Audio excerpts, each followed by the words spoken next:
The last few weeks have been a tumultuous time for the country, with the BJP government up to their usual tricks of divide, distract and dissuade. They passed the unconstitutional Citizenship Amendment Act, and when faced with widespread criticism and citizenship protests, BJP pretended it had nothing to do with religion or citizenship. They announced the National Register of Citizens and then immediately backtracked and acted like they've never even uttered the letters NRC. NRC की प्रक्रिया देश भर में होगी. And most recently, they approved the National Population Register, which they claim has nothing to do with NRC. But once again, they are lying. So how exactly are the NPR, NRC and CAA connected?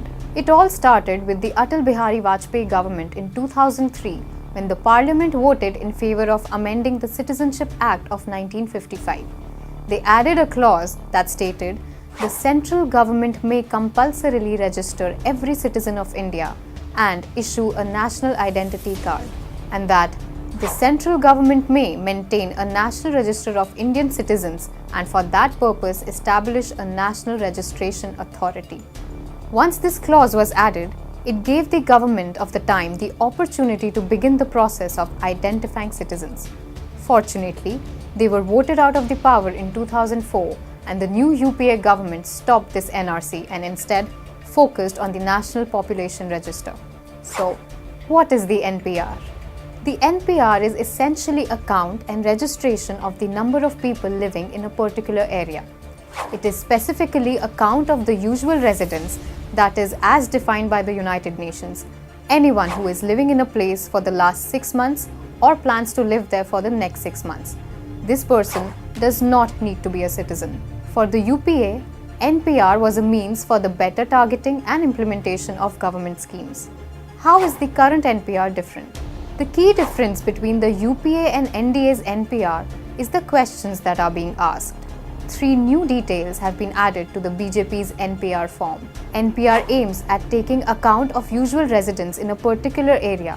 So why is the BJP interested in knowing where a person's spouse lives or details about their deceased relatives? At no point in the definition of usual residence does it say that one needs to ascertain their parents' place of birth. So instead of helping plan government schemes, Modi government's NPR is aimed at identifying citizens and creating the foundation for NRC. Third, the last question is a clear infringement on privacy rights. The questions state that if available, one should provide Aadhaar number, phone number, driver's license or voter ID. The main focus here is if available. This implies that if you don't provide these numbers, you do not have these IDs, and as a result, it is no longer voluntary. With details like these being sought, it is clear that the new NPR is just the first step to NRC. So once the government uses the NPR data for NRC, they will have a ready list of people without these identifications. And this should not come as a surprise either, for BJP has mentioned this connection a number of times in the parliament, in interviews, and even in the Home Ministry annual report. And how does this all connect to CAA? As Amit Shah would say, chronology को समझिए. आप chronology समझ लीजिए. पहले CA भी आने जा रहा है. CA भी आने के बाद NRC आएगा, और NRC सिर्फ बंगाल के लिए नहीं आएगा, पूरे देश के लिए आएगा.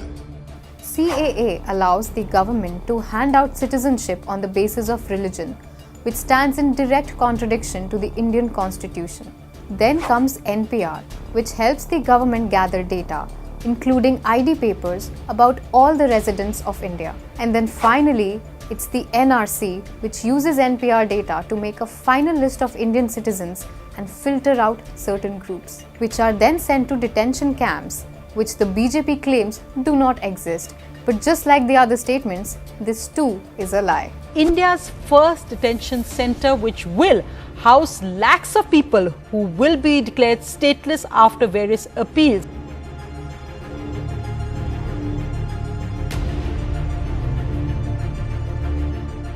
No amount of propaganda videos can hide the truth about the CAA, NPR, NRC exercise that the Modi government is planning to unleash on India and the secular and democratic ethos of her constitution. It is high time BJP knows that they are dealing with aware citizens of an aware country, which has fought hard for her independence and has always defeated all attempts to divide and rule it.